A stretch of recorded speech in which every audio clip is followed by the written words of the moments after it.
Hey friends, Sylvie here. Before we get started, I want to remind you to sign up for the podcast newsletter so you never miss a podcast episode again. This will be sent out once a week. In addition, hope you're okay with this, we will be adding additional information, articles on health, fitness, nutrition, and cycling. Refer to the link in the description to sign up today. Coming up are more amazing cycling clinics. Visit www.sylviedau.ca.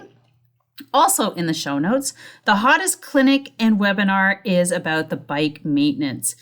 What if you could learn more specific skills on how to deal with a bike mechanical while out on a ride? Do you avoid going long distances because you're afraid of experiencing a flat or not knowing what to do and possibly having to phone someone to pick you up? I can totally relate. I used to be that way. I have also found the number one fear is wrapped around taking off the back tire. I will provide easy tips to help eliminate that fear and make it second nature. Here are a couple testimonials from the Bike Maintenance Clinic and webinar. I've been a cyclist for 12, 13 years. Maybe it's because I'm a man, but I know absolutely very little even about my bike that I have. So it was very enlightening for me. I was going to say it was really enlightening for me because it's encouraged me that I need to learn more. I got too used to getting into the bike, taking it to the shop when it's got a puncture. I've just become lazy. I can do it myself. So it's really inspiring to see you walk through. And I'm going to go to your cart and all that stuff, and I'm going to start trying to learn more about how my bike actually operates, because that's really important, right? When you're a cyclist, to understand how it all works. So yeah, thank you for today. It was really, really insightful. Well, it's too easy to pretend that we know it all well, and that's what a lot of men do. But I mean, honestly, I don't. I mean, I get on and I ride it. I know very little. So you've shown me up today. You've embarrassed me to action. That's what you've done. My name is Kelly, and I took the bike maintenance course today with Sylvie. And my biggest takeaway was learning how to take off the back wheel. And she made me take it off and put it on, take it off and put it on, take it off and put it on. But now I got it. It's on. Hi, I'm Jenna. I just took the bike maintenance course with Sylvie. My biggest takeaway is that I feel now that I'm the one that my friends are going to come to when they have flat tires, and that makes me extremely excited. Bye. Isn't it just amazing hearing those testimonials? I love hearing that I've empowered and impacted someone even through a webinar. So here's what I have. Online bike maintenance webinars, and that happens every 2 weeks. I also have added my 4-week cycling skills webinar where you're going to learn how to smooth out your pedal stroke, climb hills, good nutrition, and strength, power, and strength training. Next, of course, is my local hands-on bike maintenance clinics, plus my Learn How to Group Ride with Others 4-hour clinic. Now, you can find all the details on my website at sylviedau.ca for the next available dates. Have an amazing day and enjoy the next episode. Welcome to Secrets from the Saddle podcast. I'm Sylvie Dau, your host, fellow cyclist, bike club founder, cycling coach, bike race junkie, just truly super passionate about cycling.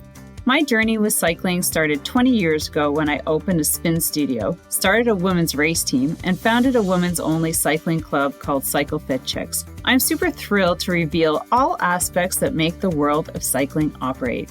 I'm so excited to be able to bring you interesting people from around the world, pro cyclists, recreational cyclists, coaches, event organizers, bike shop owners, everything and everyone you need to know or ever wondered about when it comes to cycling. I know you'll enjoy this episode.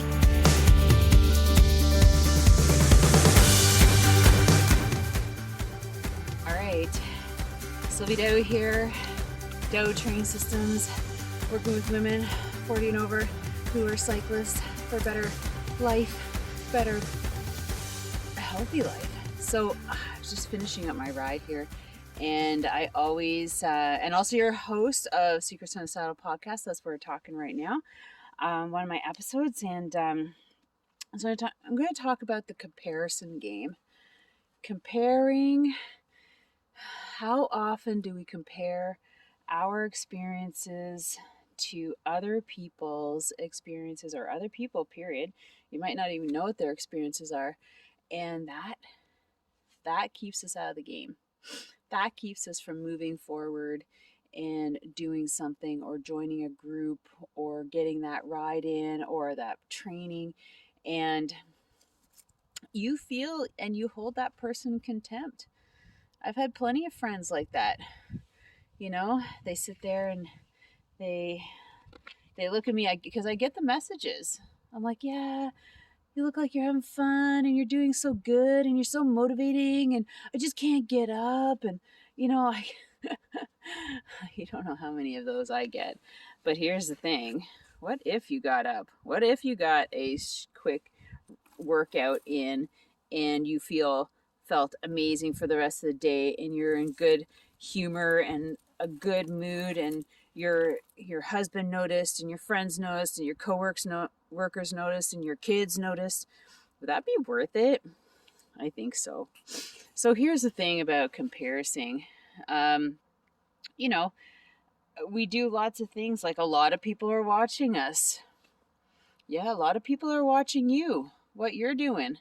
So you might have the right people watching you, or the wrong people watching you, depending on what you're doing, right? Are you always negative and into politics and all this stuff, and you're attracting those type of people? Or are you on the motivating side, and you're attracting other people who are as motivated as you? So where are you sitting on the spectrum? Are you constantly negative, or are you positive? What kind of content are you putting out to the world? Because that's the kind of people you're going to attract. And depending on what kind of person you are, do you like to be the victim, or do you like to be the motivator? Having that victim mentality doesn't really get you anywhere in life. You might be figuring that out right now. But having a motivating mentality, it helps motivate yourself when you're motivating others, whether they're doing it with you, alongside you. I love hearing, like, sometimes I get down on myself because nobody's, follow, like, doing my workouts together with me or whatever. But then I get messages from people who are watching me, right? They're not commenting, they're not participating, but they're watching. And it's important. And sometimes it feels like a big burden, or like a big weight on your shoulders, that you are the person that is silently motivating these people, whether you know it or not. But the thing is that we can use social media for so much good. How are you using it? Are you using it to generate and bring in those other victim mentality people, where you could sit there and talk negatively about all sorts of things that are happening in social media about people? Or are you attracting the people who are moving forward, who are doing little things, little acts of kindness here and there, or like they're just like you know being good and doing things to help others? So we all have choices as to what kind of people we want to be. And it's a right or left side. It's a good or bad. It's a motivating or not motivating. So we all have choices. And the thing is that you can choose today to be different tomorrow, right? You can choose today to be different tomorrow. And that means that you have to start choosing different friends. You don't have to let them go, especially if they're family. But you need to surround yourself with people who are going to lift you up. And, I just say that because sometimes, I've always felt that I've always been looking for those types of people. They found me, I found them. Like my club, for instance. There was a couple years when brought some bad people in, and they really kind of caused a lot of shit. And it was really good when they left. So that's, yeah. And those were the years where I like just want to shut it down. But I said to myself, I had a lot of good people in my club that were there for the right reasons. I just had to get rid of the bad apples, right? One bad apple can rot the whole basket. And that's pretty much what was happening. So glad that those people didn't show up. I didn't encourage them to come back. And, you know, through the years, we've had to ask people to leave the club because they were just so negative. Yeah, here's your money. Please go somewhere else. And it's funny. I know I talked about this in one episode, but so it's, you know, because like when I post this, people are going to be like, oh my God, you did so fast. You went so far. And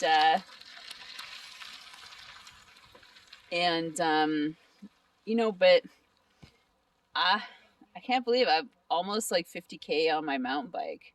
That's a lot for mountain biking. I can't wait to look at my Strava. So make sure you follow me on Strava. But yeah, so the thing is that hi.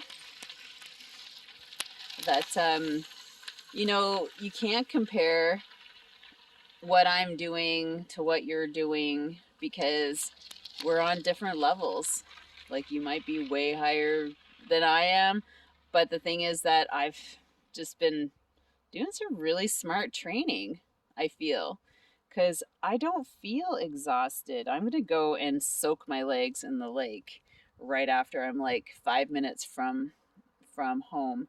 And I thought I'd do this because, like I said, when I ride, I think a lot about things that I want to share with you guys. And, you know, just make sure you don't catch yourself comparing yourself to someone else and someone else's victories and someone else's goals and someone else's PBs and whatever it is that they're doing. Just make sure you're doing your own stuff and doing it right? Recovery, rest, recovery, nutrition, training properly, sleeping, managing stress, all that stuff is good. Make sure you're doing that. So with that, I must go. Woo! Check out.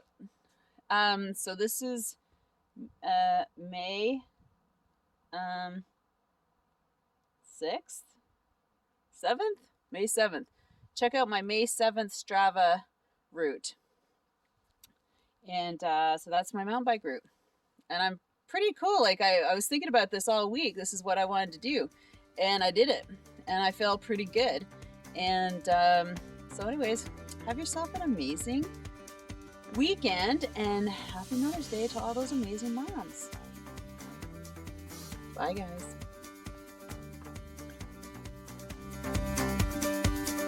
Thank you so much for spending this time with me on the Secrets from the Saddle podcast, learning more about sighting people, places, and things that make cycling such an exciting sport. I am so glad you stopped by today. Please leave me a review if you feel so moved to do so. I would love to hear your feedback. And if you could take 1 second to share this episode with someone you think would enjoy it, I would be forever grateful. Also, if you could please leave me a review if you feel so moved by going to iTunes and leaving me an honest thought and an honest comment, telling me what you think, and most importantly, tell me what you'd like to hear more of. It would really help me to bring more great, inspiring cycling stories to you. Until then, have an amazing day. Make sure you ride your bike. And don't forget to visit my YouTube channel if you'd like to see the full version of this podcast live.